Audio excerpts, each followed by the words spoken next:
Hi everyone, Jamila here. Welcome back to my YouTube channel.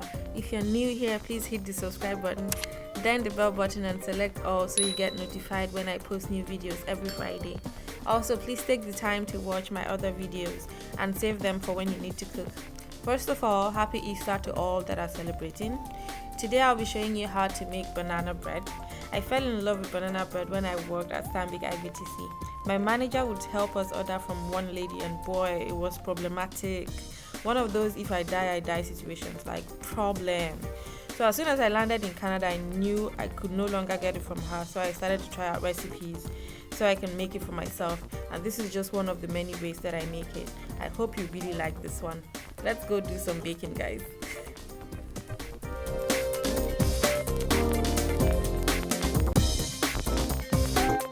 I always leave a detailed description of the measurements in the description box, but I'll be using all-purpose flour, some butter, cinnamon or nutmeg, my vanilla extract, and I use some chocolate chips, some brown sugar. I know it doesn't look very brown, but it's brown sugar, and then some white sugar and baking powder, baking soda, some salt, just about 1/4 teaspoon, and 2 large eggs and 3 bananas, and of course I have my bread pan and some tangerines to keep me company while I bake.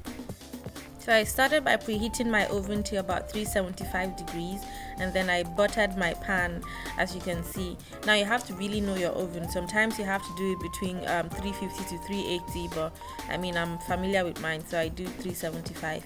Next I mashed the bananas, so I'm just going to peel them out. For the bananas, actually, the more brown it is, the better. It's just sweeter that way. And you can use a potato mash for this, but I use a fork and it works just fine. You want to mash not too smooth, but to that texture that you can see right there. So once I got this consistency, I set it aside, and then I went to melt the butter in the microwave for about 10 to 15 seconds, and then I added the brown sugar. Now this sugar was actually really brown until I blended it because it crystallized, and then it turned light brown. I don't know what's going on there. Then I added the white sugar, and then I added the vanilla extract, and then I gave this will I say quick mix. I mixed this properly until it was fully combined and very smooth. Good thing about banana bread is that you don't need a hand mixer to do this. You can just do this with a spatula like I'm doing. Then I added the eggs. You can whisk the eggs before you add it though. There's nothing written in stone, but I just threw it in there and mixed it until it combined.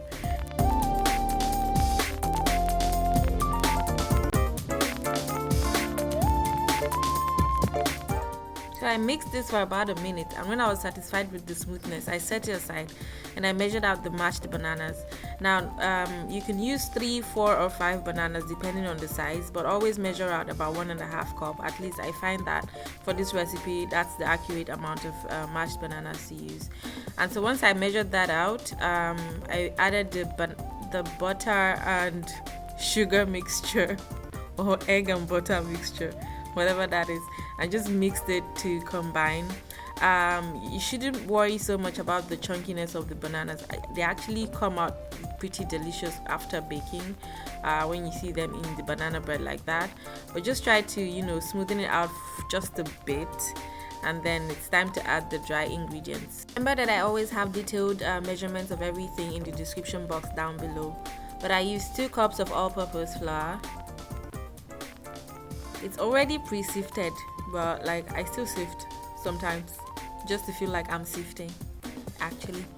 And I added some salt, about 1/4 teaspoon, a teaspoon of baking powder, a teaspoon of baking soda, and about 1/4 teaspoon of ground cinnamon. If you have nutmeg, it's an option, but I find that the flavor that cinnamon adds is always better than nutmeg. I don't know, it's just my preference.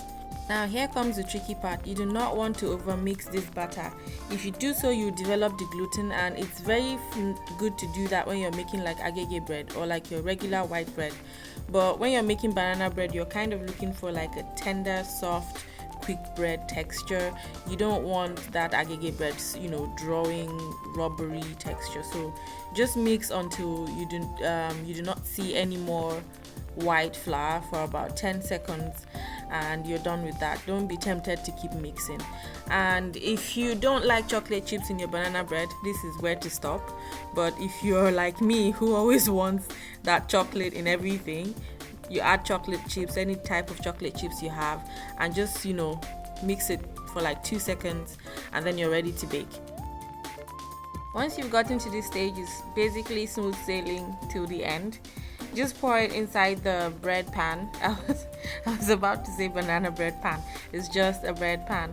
So just pour it in the bread pan. Oh hey. And just smoothen it out with the spatula. Or you can tap it on your wok top. Or you can shake it. Just shake it.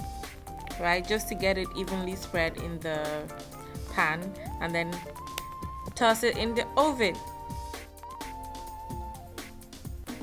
I know it already looks good, but you're not supposed to eat it while it's raw. So just let it bake for about 45 minutes at 375 degrees. So after 45 minutes, I usually find that it's not completely baked through. I would normally do the fork test or the toothpick test, just to see how far gone the banana bread is. But after this point, I would normally cover with foil paper and just let it trap that heat inside and cook it some more bake it some more for about 10 more minutes. So a total of 55 minutes, and the banana bread is pretty much ready. So yeah, this is the end result. It's beautiful. It's as I remember it from the lady I used to get it from. I've tried so many versions of this. I've added milk, sometimes I add cheese, sometimes I just melt the chocolate and make a chocolatey part. I will show you some of those when I can. So I let it cool for about 30 minutes and I was just ready to dive in. It turned out so perfect. When you have that perfect bake day, everything turns out just as you expected it. This was one of those days. The chocolate chips even made it more orgasmic. Like I said, if you're not a chocolate chip fan, you can skip it, but trust me, it makes everything all that much better. Now, if you like this video, you know what to do. Give me a thumbs up. Please share it on all your social media platforms, and do not forget to subscribe. So, question for my watchers: do you like banana bread, or are you a cake person? I posted this tres leches cake recipe last week Friday. You should totally go watch that. I'll link that on your screen right now. Second question: how do you like to have your banana bread? I have this Ghanaian friend that used to love having it with condensed milk, and so I picked that up from her. But let me know in the comment section down below how you like to have your banana bread. Just to know that this could last you as long as possible, just chop it up into nice cubes and put it in a Ziploc bag and put it in the fridge, and you can have it for breakfast, or you can snack on it for many days, right? So thanks for watching, and I'll see you back here next week. Have an amazing Easter weekend, guys.